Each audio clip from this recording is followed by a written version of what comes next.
জয় মা চামুণ্ডা। ৰাখি ফলৰ ভিডিঅ'লৈ আপোনালোক সকলোকে স্বাগতম জনাইছোঁ। ৰাখিৰ ফল হৈছে 1 ছেপ্টেম্বৰ 2024, বাৰ পৰিছে ৰবিবাৰ আৰু তিথি পৰিছে কৃষ্ণপক্ষৰ চতুৰ্দশী তিথি, মাহ আপোনালোকে জানে ভাদমাহ। আজিৰ দিনটো যিসকল শিশু জন্মগ্ৰহণ কৰিব তেওঁলোকৰ ৰাতি 9:49লৈকে তেওঁলোকৰ কৰ্কট ৰাশি থাকিব আৰু তাৰ পিছত যিসকল জন্ম হ'ব তেওঁলোকৰ সিংহ ৰাশি পৰিব। আৰু আজিৰ দিনটো যিসকল কন্যা পুষ্পিতা হ'ব তেওঁলোকৰ হ'ব কান্তাজোন। এতিয়া আহকচোন আমি মেষৰ পৰা মীনলৈকে প্ৰত্যেকটো ৰাশিৰে ৰাশিৰ ফল জন্ম ৰাশি বা চন্দ্ৰ ৰাশিৰ আধাৰত নিৰ্ণয় কৰিম। মেষৰ কাৰণে ৰাতি 9:49লৈকে বৰ এটা ভাল নহয়।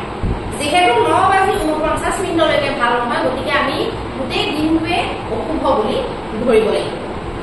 বহুত ডাঙৰ কাম, বহুত দৰকাৰী কাম আপোনালোকে নকৰিব।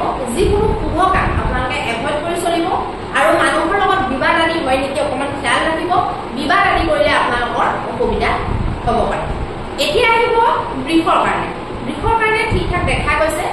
যিকোনো ভ্ৰমণৰ ক্ষেত্ৰত যিবিলাক ছুটি যাত্ৰা সেইবিলাকৰ ক্ষেত্ৰত, বিশেষকৈ ব্যৱসায়িক যাত্ৰাবিলাকৰ ক্ষেত্ৰত আৰু বাকী যিকোনো এনেকুৱা কাম যিটো নেকি আপোনালোকৰ খুব বেছি পৰাক্ৰম লাগে, নিজৰ গ্ৰথৰ কাৰণে আপোনালোকে প্ৰচেষ্টা কৰি আছে, তেনেকুৱা প্ৰত্যেকটো কামৰ কাৰণে আপোনালোকৰ কাৰণে শুভ দেখা গৈছে। এতিয়া আহিব মিথুনৰ কাৰণে। মিথুনৰ কাৰণে বৰ এটা ভাল নহয়। বৈবাহিক ক্ষেত্ৰত মতভেদ, মন হবকে নিমিলা হোৱা আৰু লগতে কিবা যিকোনো ধৰণৰ আপোনালোকৰ ঘৰুৱা টেনচনো হ'ব পাৰে, ফাইনেন্সিয়েল টেনচনো আপোনালোকৰ হ'ব পাৰে। গতিকে বাদ বিবাদ নোহোৱাকৈ আপোনালোকে বাণীত যদি কণ্ট্ৰল কৰি চলে, যদি কিছুমান কথা এৰা ধৰাৰ ফলত চলে, তেতিয়াহ'লে বৰ বেছি বিবাদ হোৱাৰ সম্ভাৱনাটো আপোনালোকৰ কমি যাব। এতিয়া আহিব কৰ্কট। কৰ্কটৰ কাৰণে শুভ দেখা গৈছে। যিকোনো একাউণ্ট অপেন কৰা বা একাউণ্টৰ লগত জড়িত কাম যদি কিবা তেনেকুৱা আছে তেওঁলোকে কৰিব পাৰিব। যিহেতু ৰবিবাৰ পৰিছে, বিশেষ ডাঙৰ কামবিলাক, বিশেষ মহত্বপূৰ্ণ কামবিলাক নাথাকেগৈ।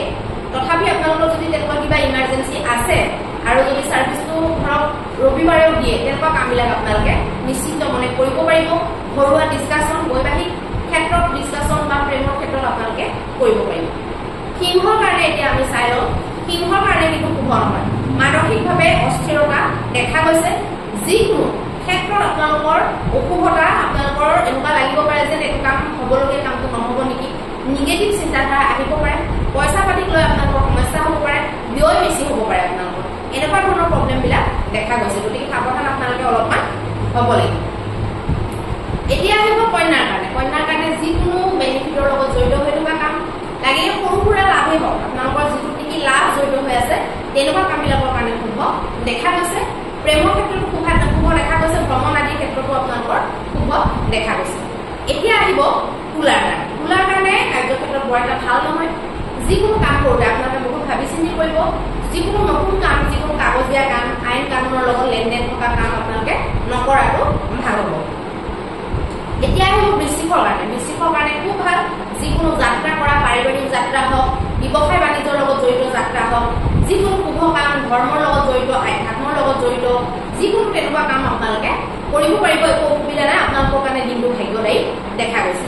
এতিয়া আহিব ধনুৰ কাৰণে। ধনুৰ কাৰণে মানসিক চিন্তা, ক্লেশ, বাদ বিবাদ, পইচা বেছিকৈ খৰচ হোৱা, এইবিলাকৰ সম্ভাৱনা দেখা গৈছে। লগতে বাহন চলাওঁতে সাৱধানে চলাব।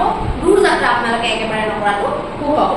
এতিয়া আহিব মকৰৰ কাৰণে। মকৰৰ কাৰণে শুভ দেখা গৈছে। সন্ধি টাইপৰ কামবিলাক, সন্ধি বা এনেকুৱা কাম যিবিলাকত নেকি বেলেগ মানুহ ইনভলভ হৈ আছে, তেনেকুৱা ডিছকাশ্যন আপোনালোকে কৰিব পাৰে। নতুন আইডিয়া আপোনালোকে এপ্লাই কৰিব পাৰে। যিকোনো এনেকুৱা কাম য'ত নেকি আপোনালোকৰ ডেইলি ৰুটিন জড়িত হৈ আছে, ডেইলি ৰুটিনক আপোনালোকে অকণমান কিবা এটা সাল সলনি বা ইমপ্ৰুভ কৰিম বুলি ভাবিছে, তেতিয়াহ'লে আপোনালোকে কৰিব পাৰে। নতুন মানুহক আপোনালোকে লগ ধৰিম বুলি ভাবিলে লগ ধৰিব পাৰিব। এতিয়া আহিব কুম্ভৰ কাৰণে। কুম্ভৰ কাৰণে শুভ নহয়। মানসিক চিন্তা, ক্লেশ আদি বৃদ্ধি হোৱা, যিকোনো শুভ কাম কৰাত আপোনালোকৰ বাধা আছে। যিকোনো কাম আপোনালোকে ভবামতে নহ'ব পাৰে। লগতে বৈবাহিক ক্ষেত্ৰত আপোনালোকৰ ভাল নহয়। বাদ বিবাদৰ সম্ভাৱনা, সৰু সুৰা হ'লেও তৰ্কাতৰ্কি হোৱা বা কিবা হোৱা তেনেকুৱা সম্ভাৱনা দেখা গৈছে। গতিকে সাৱধান আপোনালোকে হ'ব লাগিব। এতিয়া আহিব মীনৰ কাৰণে।